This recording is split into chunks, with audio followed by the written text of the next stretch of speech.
kita, orang kita, orang kita setia selamatkan membangun negara tercinta. Orang kita, orang kita, orang kita setia selamanya. Assalamualaikum warahmatullahi taala wabarakatuh. Salam sejahtera dan salam Malaysia Madani. Sekali lagi bersama kami di siri kedua podcast Sembang Orang Kita, ya Mira, tempat di mana kita berkongsi ilmu, berkongsi pendapat dan inspirasi khususnya berkaitan dengan pembangunan masyarakat orang asli. Dan sekali lagi bersama saya Azli dan saya Amira sebagai hos anda pada siri kedua kali ini. Okey, untuk kali ini kita akan mengendahkan beberapa topik untuk perkongsian bersama.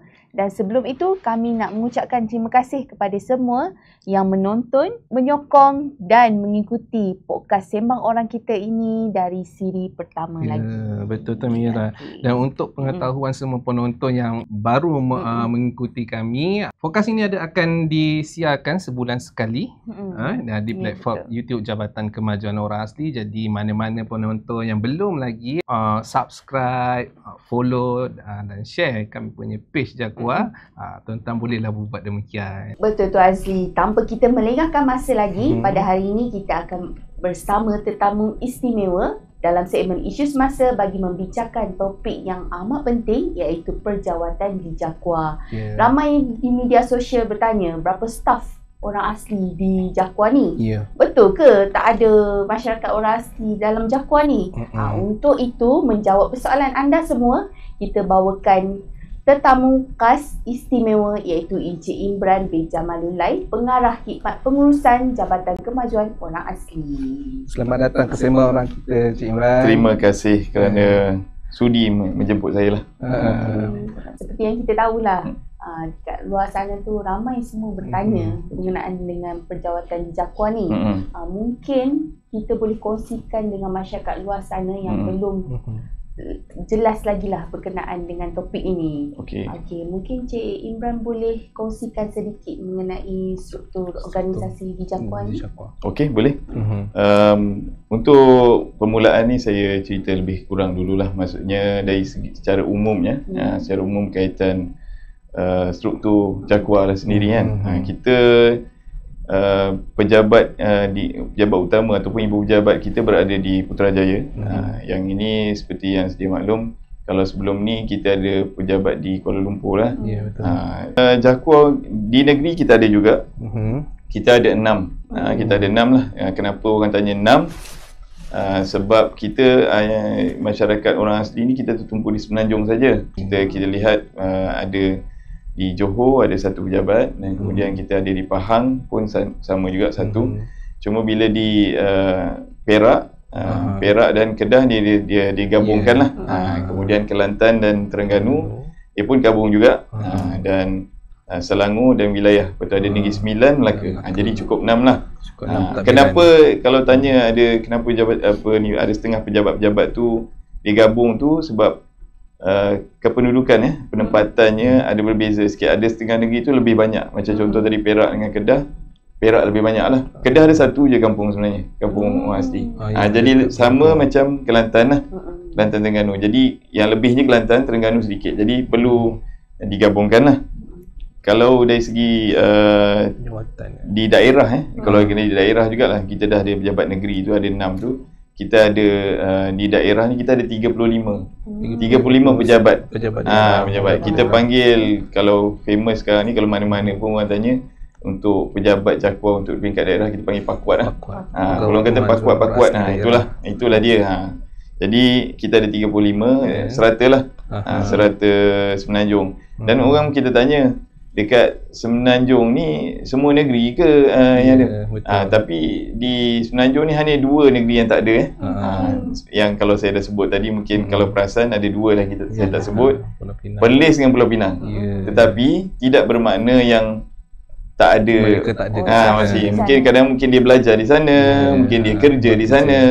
Tapi kalau dari segi penempatan ataupun kampung, tempat tinggalnya tak ada lah. Setakat yang kita dimaklumkan sekarang lah. Kemudian untuk dari segi struktur, kita ada sebenarnya ada perjawatan lah, kita structure kita ada 955 Dari segi tu. Tapi bukan semua 955 tu diisi. Cuma yalah dari segi penjawatan tu begitulah dia secara umumnya lah. Secara umumnya. Jadi Cik Imran, mungkin Cik Imran boleh kongsikanlah daripada keseluruhan penjawatan tu berapa peratus yang dia telah diisi atau diisi oleh masyarakat orang asli. Okey. Kalau nak menjawab secara secara umumnya memang nampak macam sikit sebenarnya saya boleh sebut nilai dia 34.26%. Saya boleh sebut ni daripada semua ni tadi 955 yang 34.26% tu adalah 370 orang. Itulah bersamaan lah dengan 30. Maknanya 370 per 955. Yang itulah menjadikan nilai peratusan tersebut. Cuma saya nak kena bagi tahu kita ada pembahagian tu yang bagaimana boleh ada peratusan itu. Dia ada cara dia. Untuk nanti mungkin orang pihak luar akan tanya kenapa sedikit sangat, tapi kena faham dari segi struktur. Okey, kita boleh lihat untuk pegawai lantikan tetap pegawai lantikan tetap ni yang ada ni lah yang 955 tadi. Kemudian yang isi dia yang mengisi penjawatan tu ada 801. Ini dah banyak lah kiranya kalau nak bandingkan dengan jumlah tadi tu. Daripada yang 955 ni 16% 16% yang ada ni sekarang ni adalah di kalangan masyarakat OA ataupun 129 tadi yang cakap tu 955 tu tadi adalah yang berjawatan tetap. Okey, sebab tu nampak macam kenapa sikit. Nanti mungkin saya akan boleh huraikan sedikit dari segi pengambilan sebagainya. Okey, yang kontrak ni kita ada 258 perjawatan. Okey, pengisian ada dalam 244. Jadi ini tinggi juga ni pengisian sebab daripada 258 tadi 244 yang diisi. Yang ni kalau ikut peratusan jadi 94.57 lah peratus. So daripada jumlah yang 258 yang tadi tu ataupun 244 yang diisi tadi 216 pegawai di kalangan masyarakat orang asli. So itu tinggi 88.52%. Kita pun ada juga peratusan MyStep 35 pegawai MyStep. Tapi daripada 35 tu 25 adalah daripada masyarakat orang asli. Yang ini sebanyak 71.43. Jadi kenapa yang mana yang MyStep ataupun kontrak itu lebih tinggi? Sebab itu dalam kawalan kita. Kota orang asli yang terdapat di Jakwa sendiri. Okey. Adakah terdapat kota lain dalam perkhidmatan awam? Okey, sebenarnya memang tak ada kota. Perkara ni sebenarnya kita telah berbincang dengan pihak SPA, Suruhanjaya Perkhidmatan Awam. SPA kata kita tidak meletakkan kota. Ini jawapan daripada pihak SPA lah. Tetapi kita di Jakwa kita memberi keutamaan lah. Kita boleh cakap macam tu. Maknanya kalau kita dah pengambilan untuk masuk ke Jakwa,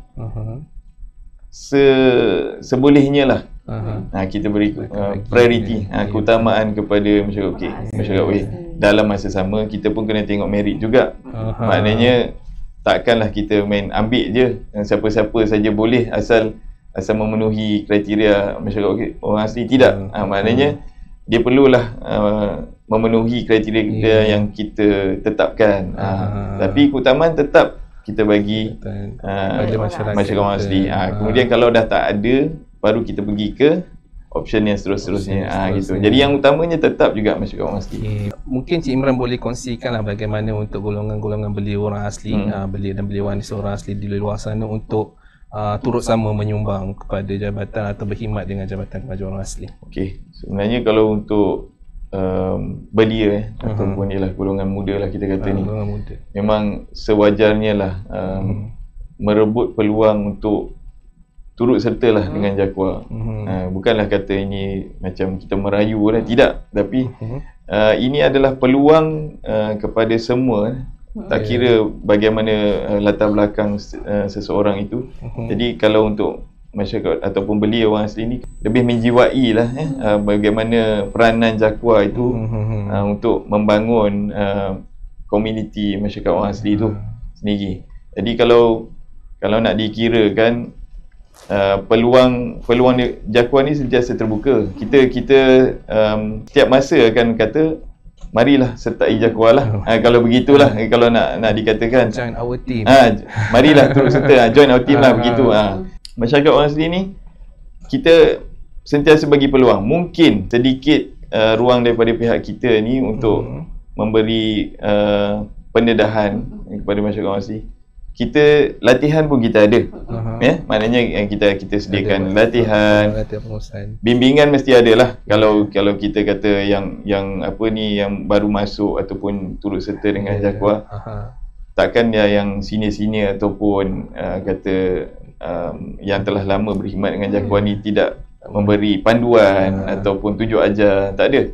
Kalau boleh kita akan bagi guide lah, jadi mentor pun boleh. Itu yang paling sesuai lah term dia, mentor mentee kan. Jadi dia tak mesti tapi perlu sertai Jakua ni adalah maknanya sasaran yang paling utama untuk masyarakat OA. Kita sebenarnya lebih menggalakkan masyarakat OA ni sertai perkhidmatan awam secara umumnya sebenarnya. Jakua ni adalah sebahagian daripada perkhidmatan awam. Jadi sekurang-kurangnya kalau dapat sertai kami, dapat pengalaman tu, jadi kalau berada di jabatan lain ataupun bahagian lain, agensi lain, dah boleh fahamlah bagaimana prosedur ataupun proses kerja satu jabatan kerajaan. Dia sebagai batu loncatan lah untuk mudah memahami bagaimana berkhidmat dalam perkhidmatan awam. Betul. So soalan akhir, apakah harapan Cik Imran lah terhadap penglibatan orang asli kita khususnya dalam dunia pekerjaan masa kini? Okey, kalau yang seperti yang dinyatakan tadilah, masyarakat OA lah, belia lah kalau saya nak fokuskan. Inilah peluang anda. Saya bukanlah kata di Jakua ni adalah segala-galanya, tidak. Tetapi peluang terhidang di depan anda ni sangat luas. Jadi beranilah mencuba semua bidang yang ada. Jakua ini adalah salah satu daripada bidang-bidang tersebut. Anda boleh berada di pihak swasta, anda boleh berada di GLC, kan? Anda boleh berada di perkhidmatan awam, tapi kita sebenarnya sama-sama membangunkan negara. Jadi boleh luaskan pengalaman anda untuk bidang-bidang yang saya nyatakan tadi, untuk sekurang-kurangnya dia akan memberi pembangunan karier, pembangunan diri. Dalam masa sama dia akan membantu membangunkan komuniti. Mungkin kalau dalam di peringkat umur yang lebih tua, kita masih boleh fokus kepada memberi bantuan. Tapi yang golongan muda ni, yang inilah kita nak tekankan. Kita nak beri pembangunan minda dalam masa sama supaya mereka menjadi ejen perubahan kepada komuniti dia. Betul. Okay, Mira, kita pun dah dapatkan penjelasan yang panjang lebar berkenaan dengan isu ni, dan saya rasa saya sendiri pun sedikit sebanyak dapat input. Jadi bila kita mungkin berhadapan dengan pertanyaan langsung daripada masyarakat, saya sedikit sebanyak saya boleh menjawab lah berkaitan isu ni. Kita dah bawa khas daripada bos dia sendiri. Kita dah bawa pengarah khidmat pengurusan sendiri untuk terangkan isu berbangkit ni. Betul tu. So terima kasihlah kepada tamu kita hari ini kerana sudi meluangkan masa dan berkongsi maklumat-maklumat. Boleh bertanya lagi sekiranya ada, datanglah di pejabat kami di Jakua. Jadi mana-mana pun sekiranya masih lagi ada pertanyaan, ada kemusykilan berkaitan dengan penjawatan, yang penonton boleh pergi ke mana-mana pejabat jabatan orang asli di peringkat daerah. Lebih lanjut lah maklumatnya. Okey, Azli, kita rehat seketika dan kita akan kembali selepas ini. Orang kita setia selama dan membangun negara tercinta. Orang kita setia selamanya. Okey Mira, kita telah selesai segmen pertama, dan untuk segmen kedua iaitu segmen program. Wah, seronoknya Azli. Tak sama rasa dengan sebab Jakwa ni kan banyak program-program kita meliputi program pembangunan, infra, ekonomi. Betul dan Mira. banyak lagi lah. So jom apa lagi? Okey, yang pertama Mira, kita nak bercakap tentang peluang kerjaya bersama MAG melalui program Jelajah Khas buat belia-belia wanis orang asli untuk pengambilan sebagai cabin crew. Dan yang kedua adalah program latihan pengurusan LEP yang mana program ini akan memberi penumpuan kepada graduan kita yang akan tamat dan akan memasuki alam pekerjaan. Jadi mari kita tengok video jelajah khas ini yang telah disediakan oleh tim kita.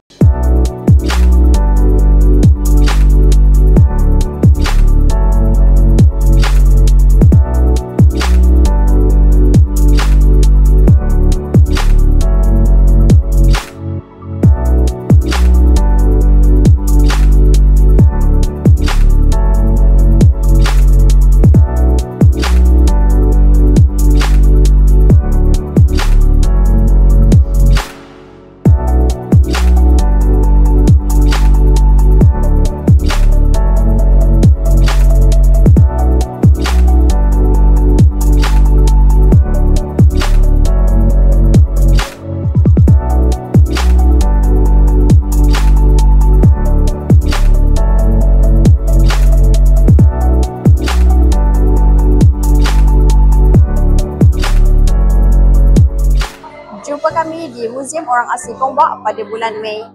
Jangan lepaskan peluang. Hai, nama saya Jasmine. Saya daripada Kampung Batu Sembilan.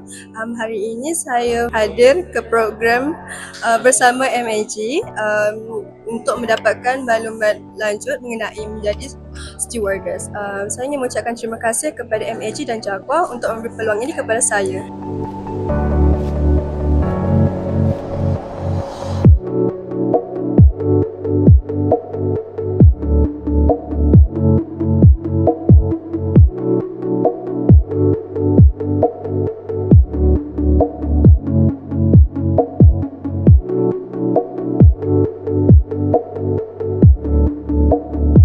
Terima kasih Jakwa dan MAG.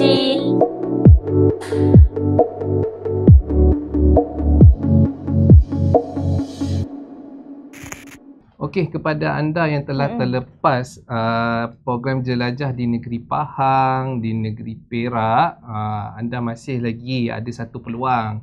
Boleh datang ke Museum Orang Asli Daerah Gombak yang akan diadakan sekitar bulan Mei hingga Jun.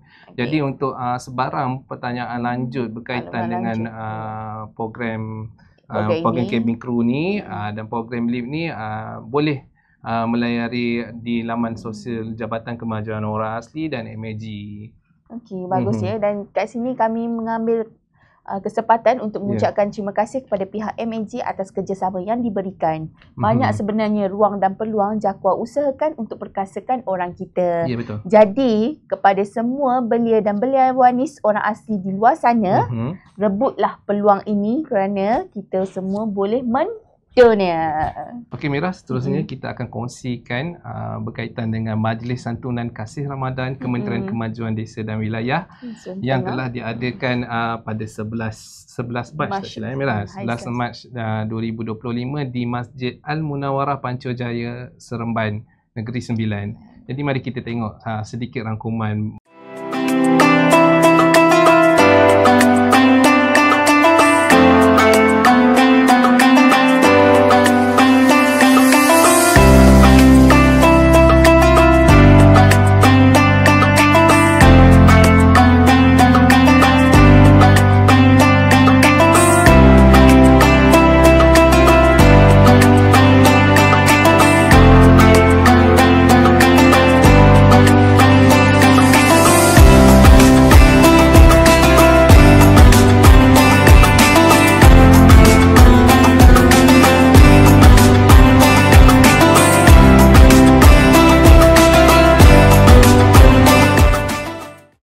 meriahnya sekitar majlis tersebut ya. Ya, betul. Semoga bantuan dan sumbangan yang diberikan dapat meringankan beban dan memberikan keceriaan kepada semua dalam menyambut Ramadan dan menjelang Hari Raya.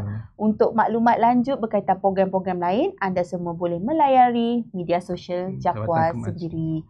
Azli, kita rehat sebentar dan kembali selepas ini. Orang kita setia selamanya membangun negara tercinta.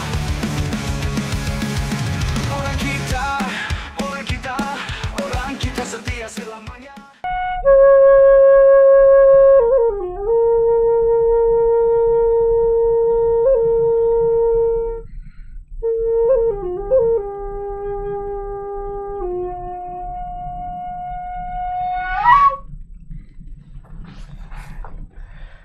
Aduh, jalan Nasruddin tu tadi Mira. Betul.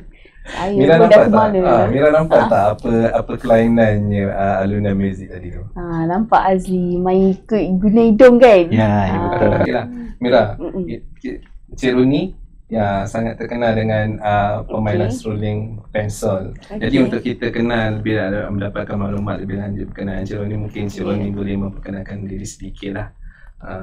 Okey, salam sejahtera dan selamat pagi. Salam Berhadnuk. Nama saya Roni Bahari dan saya pemain pensol sebelum masa dan juga pembuat pensol. Boleh tak Cik Roni ceritakan kepada kami semua sedikit mengenai seruling pensel ni? Okey, pensol ni diperbuat daripada buluh. Okey, dia ada 3 jenis buluh yang sesuai untuk kita buat pensol, iaitu buluh teming ataupun buluh temiang, buluh lemang dan juga buluh player. Bahasa Semayanya buluh player. Kalau bahasa Melayu saya tak pastilah. Cuma kebelakangan ni saya cuba buat eksperimen dengan buluh-buluh yang lain untuk mendapatkan bunyi-bunyi yang lebih unik lagi lah. Okey. So setiap buluh ni bunyi yang berbeza lah. Okey, terima kasih. Yalah, cantik ukiran dia. Semua ni ukiran tangan sendiri? Ukiran sendirilah. Kalau dulunya ukiran ni diukir dengan pakai pisau raut. Pisau raut. Tapi untuk sekarang ni pisau raut susah nak dapat. Saya guna shoulder lah. Shoulder pen. Lebih mudah lah. Boleh Azli mungkin nak mencuba kita punya seruling pensel ni. Macam ni Okey, kita letak di hidung yang kita rasa selesa. Di hujung sekali. Kita tolak sampai ke hujung. Biarkan lubang sedikit. Kita tembus macam kita bernafas.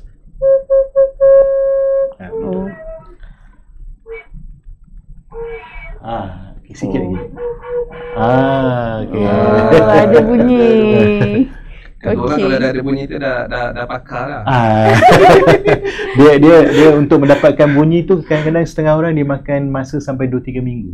Jadi kita rasa macam kita bertuah kan, sebab kita masih lagi ada anak muda yang memperjuangkan adat dan budaya masyarakat orang asli. Jadi Encik Roni, mungkin Encik Roni boleh kongsikanlah kepada kami, kepada penonton, sejak bila Encik tercetusnya minat untuk bermain pensel, daripada dah lama ke sehingga sekarang?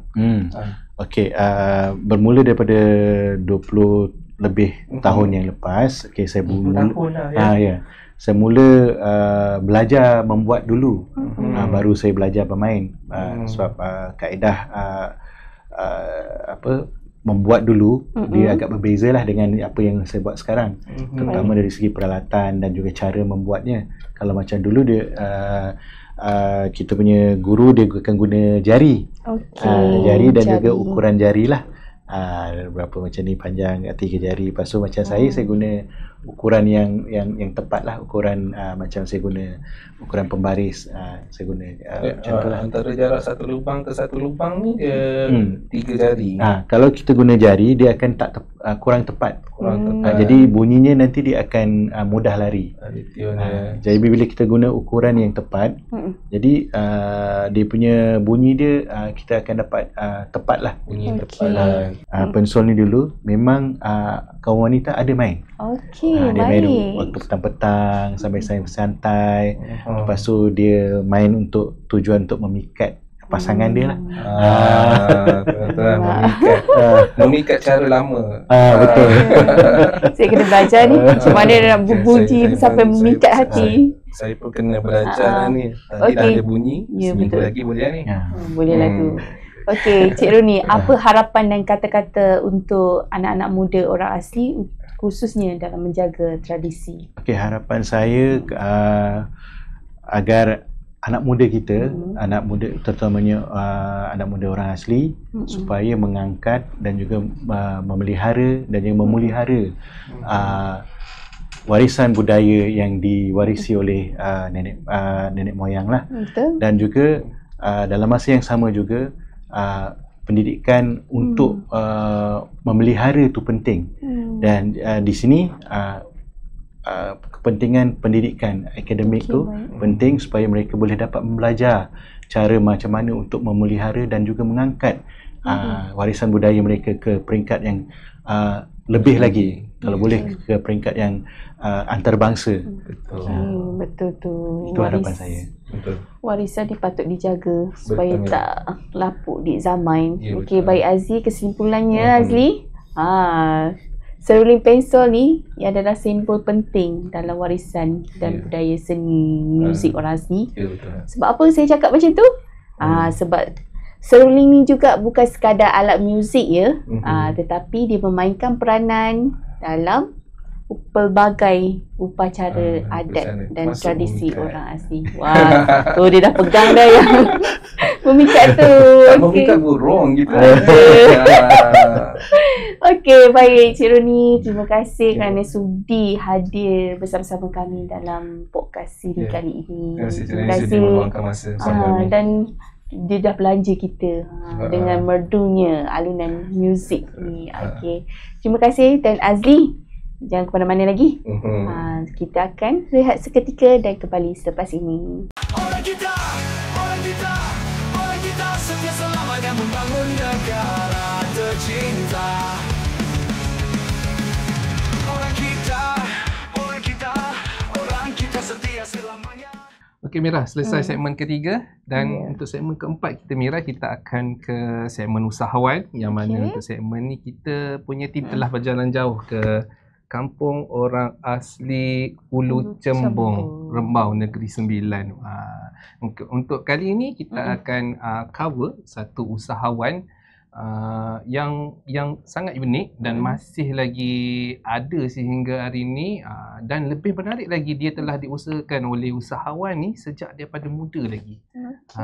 Jadi mari kita tonton video yang telah disediakan.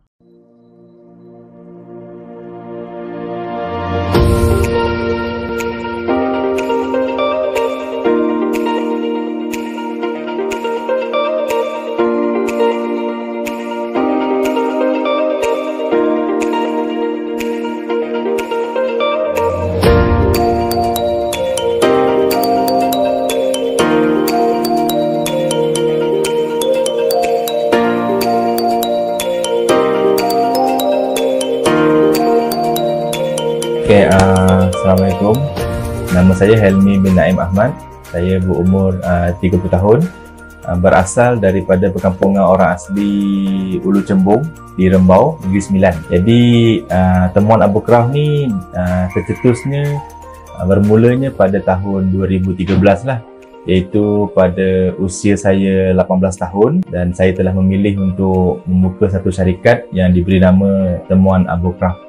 Dan disitulah bermulanya perniagaan saya. Okey, tercetusnya Temuan Abu Kraf tu mungkin bermula daripada minat saya daripada kecil ataupun sahabat saya. Saya membesar dengan seorang ibu, duduk berjauhan dengan masyarakat kampung yang lain di Branang. Jadi permainan saya ataupun kawan-kawan saya waktu saya kecil adalah itulah tunggul-tunggul kayu tu, jadikan dia atormen, rasaksa apa semua.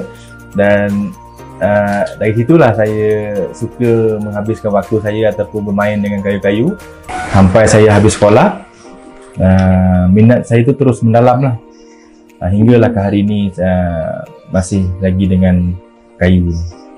Okey, temuan Avocraft ni sebenarnya dia ada popular product pada tahun 2013. Kita punya popular product iaitu senduk tempurung, arca, kan? Lepas tu dia adalah tahun 14 dan 15 ni. Tadi saya cerita keseluruhannya lah. Kita di Temuan Avocraft ni kita ada produk daripada kecil berharga RM5 sampailah ke puluhan ribu. Contohnya macam produk kecil ni kita ada gubahan bunga, kita ada gubahan senduk tempurung, kita ada water fountain daripada tunggul kayu, kita juga ada produk anyaman daripada rotan, buluh, dan kita juga ada replika rumah ektenik ataupun rumah seakan-akan Minangkabau. Kita juga ada replika pondok ran, dan di sini juga kita ada buat jenis-jenis produk besar lah, iaitu perabot, kursi, meja. Kita juga ada buat produk permainan seperti gasing, peletup dan lain-lain lagi lah.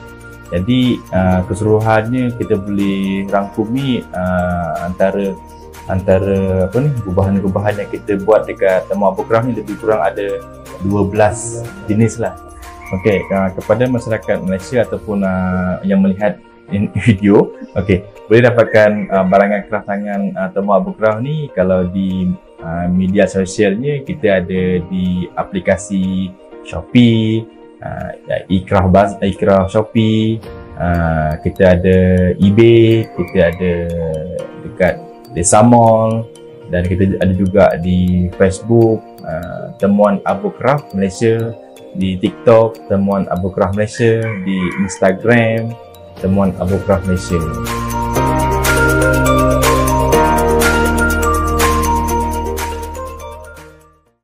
Sungguh kagum dengan usahawan kita.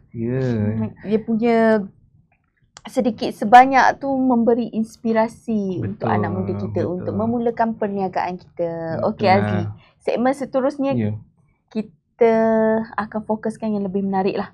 Iaitu kita akan bawakan kepada anda semua ikon wanita. Nak tahu siapa? Tunggu sebentar. Kita tunggu selepas ini.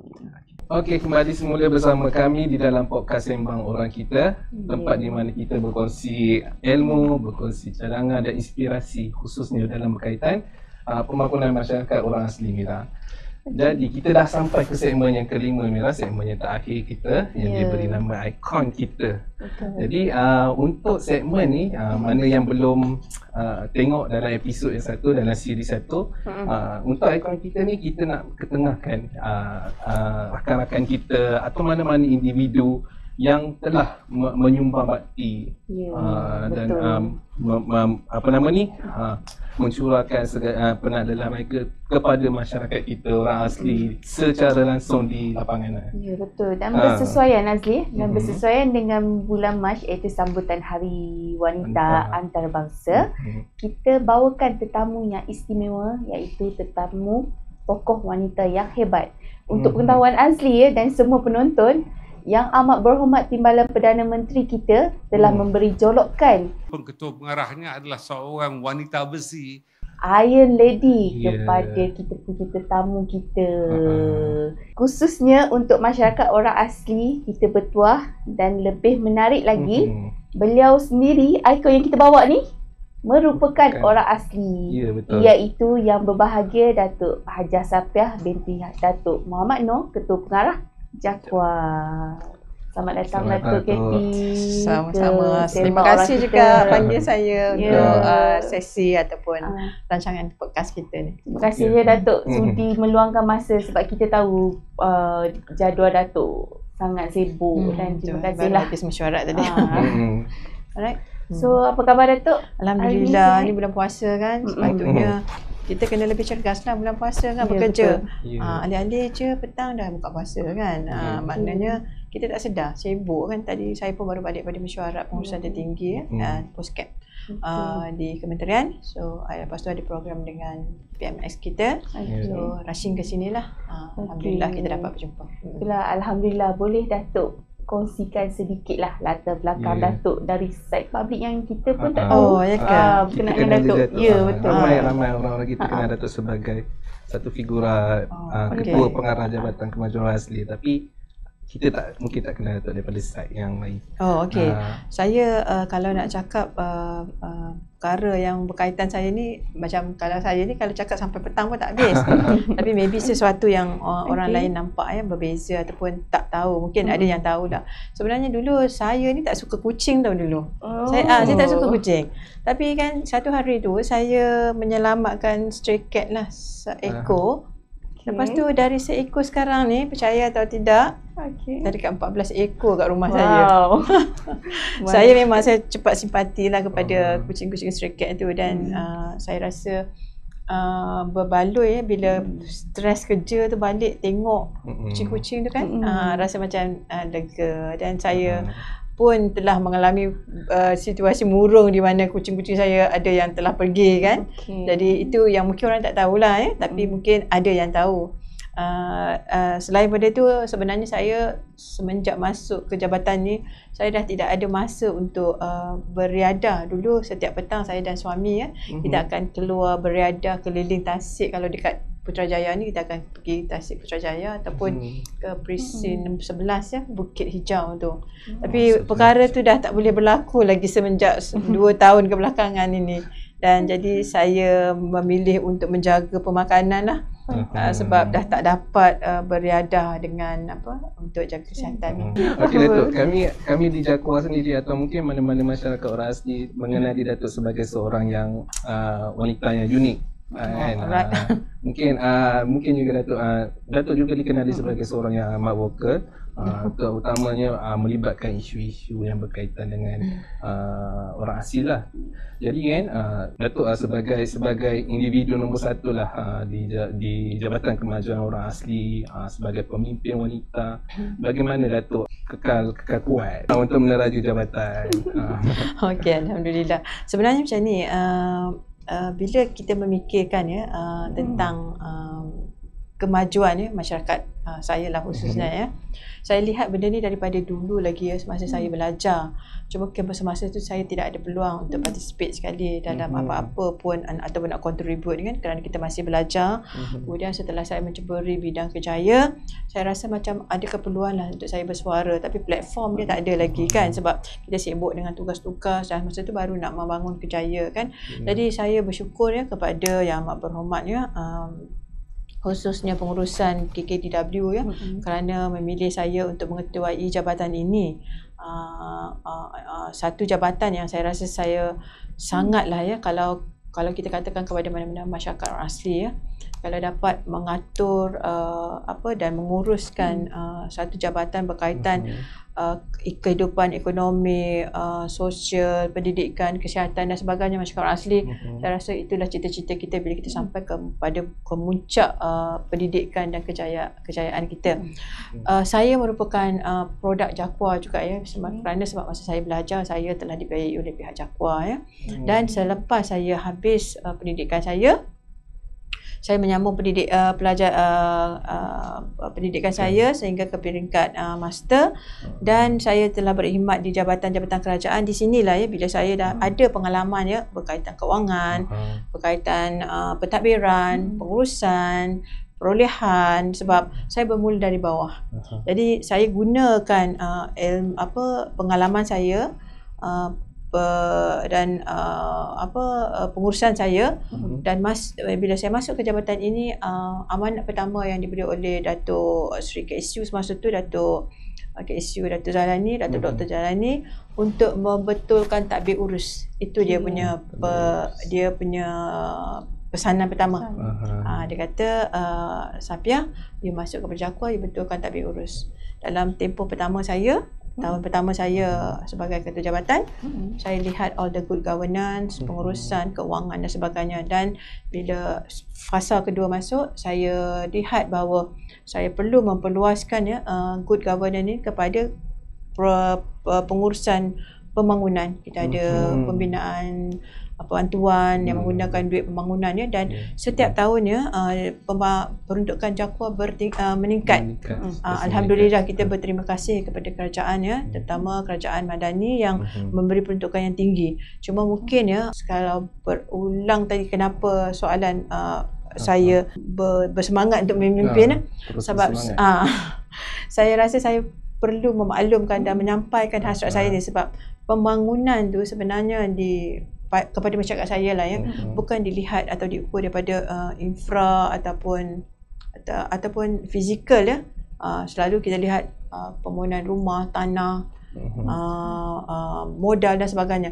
Tapi pembangunan yang terbaik ialah pembangunan modal insan itu sendiri iaitu dari segi pendidikan.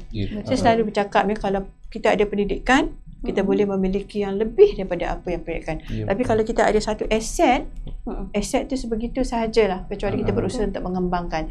Untuk mengembangkan aset tu kita perlu ada pendidikan, knowledge dan pengetahuan. Jadi sebab tu saya bersemangat, tapi mungkinlah Tuhan telah mengatur kan di mana saya perlu bermula dan di mana saya perlu mengakhir. Jadi saya harap segala usaha saya selama ni meninggalkan kesan yang baiklah kepada perancangan seterusnya. InsyaAllah dia akan terus terlaksana. So Datuk KP sebagai pemimpin wanita lah kan, apa cabaran yang Datuk KP hadapi? Okay, of course ni Hari Wanita kan, so kita kena kental. Cabaran tu memang banyak dari aspek macam-macam lah dari dia hingga ke mental, fizikal, dan lagi pun kita ni sebagai seorang wanita, isteri, ibu dan juga maknanya kan kalau lelaki tu kan dia bapa pencari nafkah kan, kalau wanita ibu pencari nafkah juga. Kita juga pemimpin kepada jawatan kita, contoh kepada anak-anak kita dan sebagainya So cabaran yang besar lah kalau saya kata saya telah berkhidmat di beberapa jabatan dan kementerian Kalau mengikut cabaran yang besar, kalau saya rangkumkan sekali, maknanya saya berdepan dengan pentadbiran sendirilah. Maksudnya contohnya sebelum saya masuk ke JAKWA, saya berkhidmat di bahagian penguatkuasa KPDN dan kita tahu maklum kalau penguatkuasa ni majoriti dia punya staff ialah lelaki. So of course saya kena bersaing dengan mereka untuk menunjukkan kebolehan atau kewibawaan saya lah. So dan alhamdulillah lah, mungkin rezeki Tuhan kan, saya dapatlah naik pangkat dengan baiknya lah mengikut aturan. Kalau disebut di jabatan ni pula sama juga management yang paling sukar sekali saya rasa semua orang akan rasa adalah human atau capital punya human capital punya management lah. Kita berurusan dengan pegawai, jabatan dan juga dengan berbagai isu sosial dan sebagainya lah tapi di samping tu di jabatan ni juga ni, kalau cabaran pula ialah kita berdepan dengan masyarakat orang asli sendirilah. Mungkin rata-ratanya masyarakat saya lah sebenarnya, bisa sebut masyarakat asli tu ialah masyarakat saya sendiri, ialah pendedahan mereka. Dulu mungkin 20 tahun lepas kita tidak ada saluran atau platform macam sekarang ni kan, ada TikTok, ada media dan mereka boleh akses, so mereka dapat makluman dan first hand information daripada jabatan kalau kita fokus pada jabatan. Dulu mereka tak ada, jadi mereka dengar saja. So bila dengar tu kadang-kadang informasi tu tak tepat Contohnya even sekarang pun saya lihat kalau ada isu atau berita atau perkara berkaitan dengan masyarakat orang asli, mereka lebih suka, ini kekurangan sekarang lah cabaran sekarang ni, mereka lebih suka mengambil negatif daripada memikir yang positif. Ada beberapa yang saya lihat tertarik untuk komen berkaitan negatif. Dia lebih suka komen yang negatif daripada positif. Sebab masa saya untuk sampai kan daripada pejabat, daripada rumah ke pejabat, biasanya masa tu saya akan tengok media sosial lah. So kadang-kadang saya membalas jugalah pada netizen tu, dan kebanyakan balasan saya biasanya saya beri penerangan sangat singkat dan saya minta mereka rujuk kepada JAKWA lah. Jadi itu cabaran kedua lah, maknanya tadi human pejabat kita sendiri, bukan saja pejabat Jakuar ni, tapi kita Jakuar di 6 negeri. Kedua, masyarakat saya sendiri untuk menerang dan menyampaikan usaha-usaha Jakuar. Dan ketiga, of course lah, cabaran dari segi diri sendirilah. So cabaran memang lebih berat lah ya. So itu bukan alasan untuk yang lain yang berjaya ni tidak masak di rumah. Okey Datuk, mungkin Datuk boleh sharekan kepada penonton kita apakah elemen-elemen yang penting untuk ada dalam satu masyarakat, khususnya bagi wanita di luar sana. Okey, elemen untuk memperkasakanlah kepimpinan, saya kasih kepimpinan. Pertama lah kalau saya lihat memang tumpuan saya masa masuk sini untuk masyarakat saya nak mengembangkan ataupun membesarkan usaha pendidikan daripada Jakuar apa-apa yang kita boleh bantulah. Memang pendidikan ni berada di bawah Kementerian Pendidikan, tapi kita bekerjasama dengan Kementerian Pendidikan untuk menyediakan orang kata komplimen tu apa yang Kementerian Pendidikan dah buat lah ya. Contohnya menggalak melalui bantuan pengangkutan, uniform, wang saku dan sebagainya. Jadi di situ sendiri menunjukkan Jakuar ni sangat menitik beratkan pendidikan. Tiap kali perjumpaan saya dengan batin atau masyarakat kita, saya lebih suka bercakap berkaitan dengan persekolahan dia.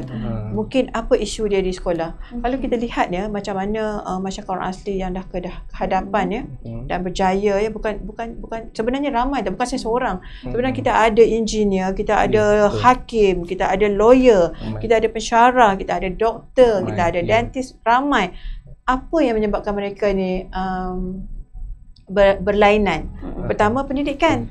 Kedua, kita keluar daripada kampung kita. Bukan maksud kita tinggal warisan budaya kita ya, macam saya cakap lah, walaupun lihat saya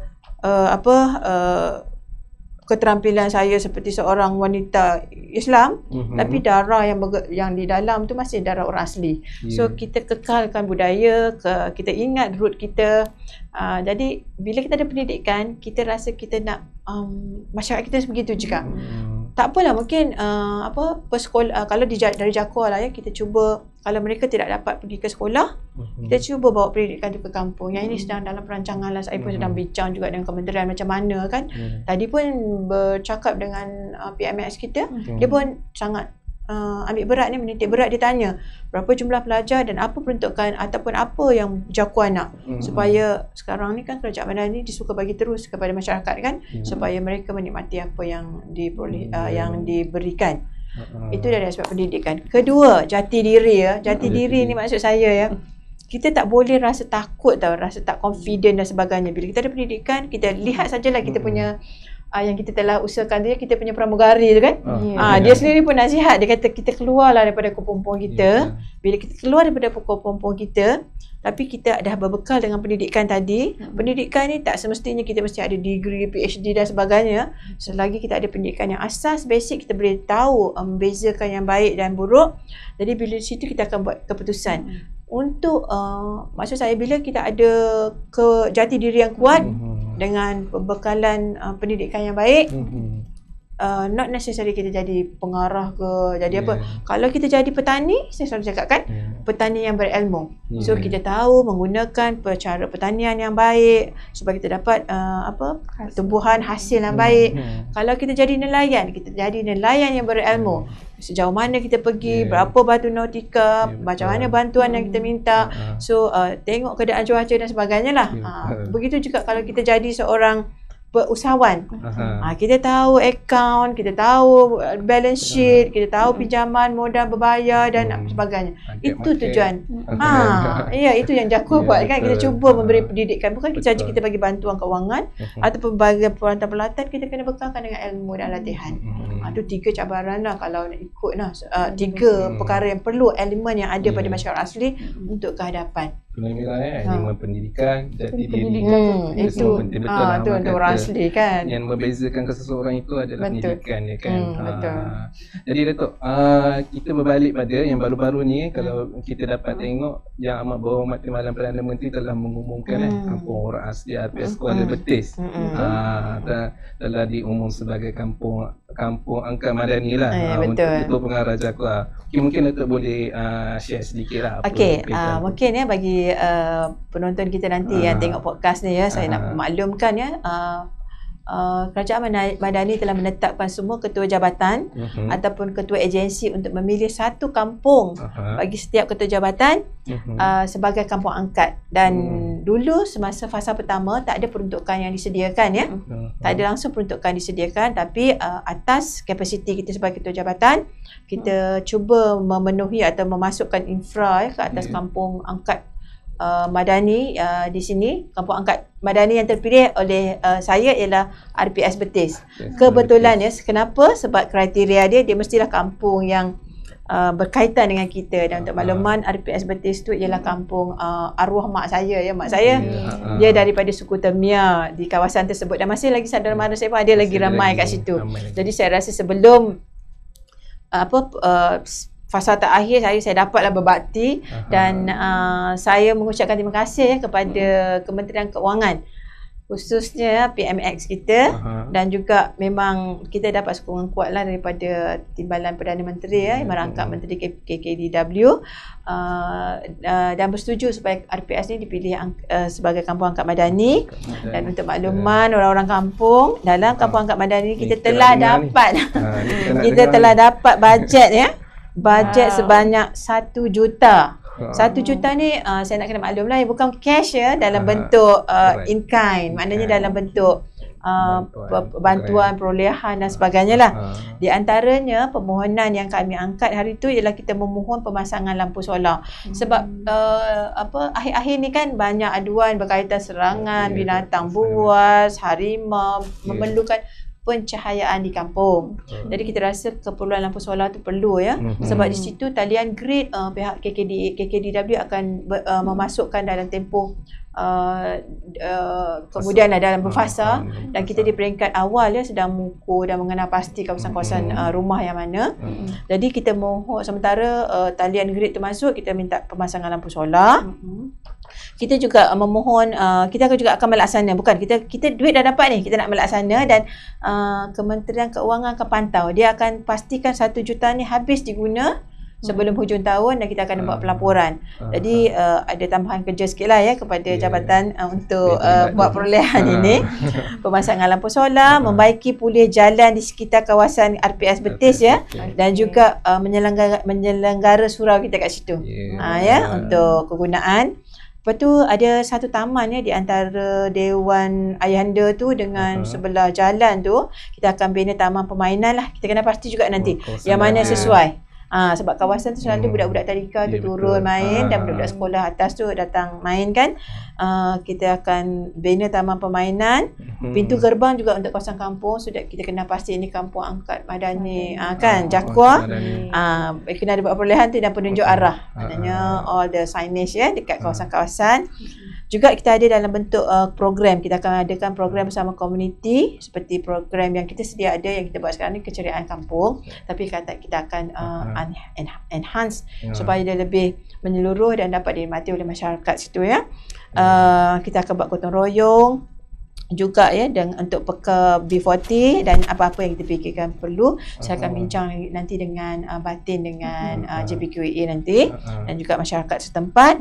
Dan yang ini luar biasa sikit, dia bagi tambahan peruntukan untuk kita projek 200,000. Jadi kalau ikut harap-harap betul ya MOF ya, harap 1 juta plus, sebab dalam ni tulis tambahan peruntukan yang terhad ya, dia bagi dalam 200,000 untuk institusi TVET. Sebab sekarang ni KKDW dalam memperkasakan TVET ni, sebab kita lihat kan ini merupakan satu peluang pekerjaan ya. Sebab kalau kita ada skill, kita boleh menceburi. Jadi saya dah kenal pasti ya, kalau masyarakat saya ni mereka lebih suka kepada kemahiran yang berkaitan kecantikan, gunting rambut ataupun membaiki motor. Dan juga kita ada lagi program TVET yang kita akan buat kerjasama dengan Giat Mara dan juga di Kesedah. Kat situ ada kawasan Kesedah Giat. Yes. Dan insya-Allah ya, saya perkara ini kita akan usaha kena buat. Kalau tidak nanti MOF kata sia-sia bagi 1 juta. So kita akan buat pelaksanaan dalam tahun ini dan kita akan kemukakan laporan berdasarkan bajet dan juga ni kepada MOF dan juga kampung ni juga ya, selain pada JAKWA kena ingat ya, dia akan dipantau oleh unit oleh ICU JPM. So maknanya very serious hasrat Kerajaan Madani untuk masyarakat orang asli khususnya di RPS tu merasa sendiri terus dia tidak melalui orang tengah ke dan sebagainya ya. Jadi saya rasa kita ambil kesempatan dan mengucapkan terima kasihlah kepada Kerajaan Madani khususnya PMX dan juga Timbalan Menteri Timbalan Perdana Menteri Jemberangkap Menteri kita yang sangat menyokong usaha-usaha JAKWA ni. Alhamdulillah. Tahniahlah kepada kampung RPS. Ya betul. Nanti saya nak turun ya orang Kelantan RPS Betis nanti kita bincang. Angkat nak turun. Dia ada 1 juta ni ya. Alright. Okey. Itulah semoga itulah masyarakat RPS tu menggunakan kemudahan yang ada tu lah dengan sepenuhnya lah. Okay. So Datuk KP, sedikit ucapan dan harapan kepada para penonton khususnya kaum Hawa orang asli. Okey, ini khususnya kepada kaum Hawa sebenarnya. Pada saya kan harapan saya ya, kita berusaha, berilmu tapi yang penting pendidikan. Kita akan kekalkan kita punya warisan, jati diri yang kuat. Tapi kita mesti berani. So dia mesti ada pro and cons kan. Kalau kita ada macam kita kata SWOT analysis ya. You ada punya weakness, you punya kelemahan, kita cover dengan kita punya kekuatan kita. So sekarang ni mungkin ya orang kata masyarakat orang asli ni ketinggalan. So kekuatan kita berusaha ke arah memajukan masyarakat kita. Kita ke hadapan, kita bercakap sesuatu yang selaras atau selari dengan hasrat ya, hasrat yang ditetap yang adalah ya, supaya kita dapat mencapai. Sebab kadang-kadang saya lihat kita cuba rebel ya, ataupun cuba menuntut sesuatu yang peratus pencapaian itu mungkin ya, mungkin jadi kita ambil peluang tuntut yang lain dulu. Contohnya kalau saya rasa macam kita tuntut pendidikan, mana tuntut ilmu daripada kita tuntut sesuatu yang akan memakan proses yang lama. Ya. Jadi bila kita ada ilmu macam saya cakap tadilah, kita akan dapat lebih daripada apa yang kita nak. Contohnya lah ya, macam daripada kita meminta, kita berusaha. Kalau kita minta kata 200. Orang bagi 200 saja. Tak apa kalau kita usaha, kita dapat lebih pada 200 kan. Jadi last kali lah ya, sebelum ni saya nak maklum lah, saya ambil kesempatan kepada semua masyarakat saya juga lah ya. Bukan saja pada wanita ya, JAKWA merupakan satu agensi ya yang sedaya upaya membantu masyarakat kita. Mungkin tidak kelihatan kerana tidak diwar-warkan. Yang ini saya pastikan ya, unit UKK saya kena buat kerja all out. Maklum kan apa usaha JAKWA, sebab kadang-kadang saya tak salahkan masyarakat kita di luar tu. Dia tidak ada maklumat. Jadi dia fikir duit berjuta-juta dia tak nampak. Sedangkan untuk membuat projek jalan saja telah memakan dalam contohnya kita dalam usaha sekarang ni kita nak buat jambatan ini janji yang kita telah janji nak buat jambatan di Poskop ya, di Sungai Puyan tu. Ini orang Kelantan lah sebab itu terus saya bagi tahu sekali. Sekarang ni peringkat dia ialah peringkat JKR Kesedar turun dan membuat melihat dari segi teknikal dan sebagainya. Jangan risau, bajet telah ada pun di Kesedar kita letak sebanyak kita ada kat situ dalam lebih kurang kita ada letak untuk dalam 5 juta untuk jambatan dan juga jalan. All in kita ada adalah peruntukan yang mencukupi untuk menyediakan jalan dan jambatan. InsyaAllah untuk jambatan gantung ya yang kita daripada Kampung Tembaga ke KOP tu kita akan usahakan dalam bajet yang kemudian, sebab peruntukan kita dah agih-agihkan. Jadi ini bukan saja dari RPS Betis, lebih daripada RPS Betis kita dah cuba kata. Jadi JAKWA ya sebagai agensi yang mengawal selia menjaga ekonomi masyarakat kita, saya rasa masyarakat kita kena bagi support lah ya. Sebab selalu saya kecewa ya bila saya dengar netizen cakap dengar boleh, percaya tak boleh. Kita sekarang kita cakap ya, kita tak mau janji tapi lihat bukti lah. Itu saja. Itu saja. Kita tak nak janji tapi kita tengok bukti. Seperti tag Menteri Besar Pahang. Menteri Besar. Tak mau janji apa-apa, tengok bukti. Di antaranya Negeri Pahang juga melihat masyarakat orang asli ada cakap. Okey. Alright. Okey, sememangnya Datuk dengan Azli, sememangnya wanita ni memang ialah satu inspirasi lah buat semua, tak kisah untuk kaum hawa sendiri ke, untuk anak, suami pun semua jadi inspirasi. Dan bagi masyarakat orang asli, kita sebenarnya bertuah kan, sebab ada seorang figura hebat seperti Datuk KP kita sendirilah. So terima kasih Datuk KP kerana sudi meluangkan masa bersama kami. Okey Mira, kita dah sampai ke penghujung rancangan. Diharap segala perkongsian yang telah kita kongsikan hari ini akan memberi manfaat dan buah fikiran kepada semua penonton kita. Terima kasih semua kerana meluangkan masa bersama kami dan jumpa anda semua di siri yang seterusnya dengan topik yang lebih menarik. Ya, jangan lupa follow, subscribe, share, komen di platform media sosial Jabatan Kemajuan Orang Asli. Selamat Hari Raya. Hati-hati jalan raya. Assalamualaikum warahmatullahi wabarakatuh. Bye. Orang kita setia selamanya membangun negara tercinta.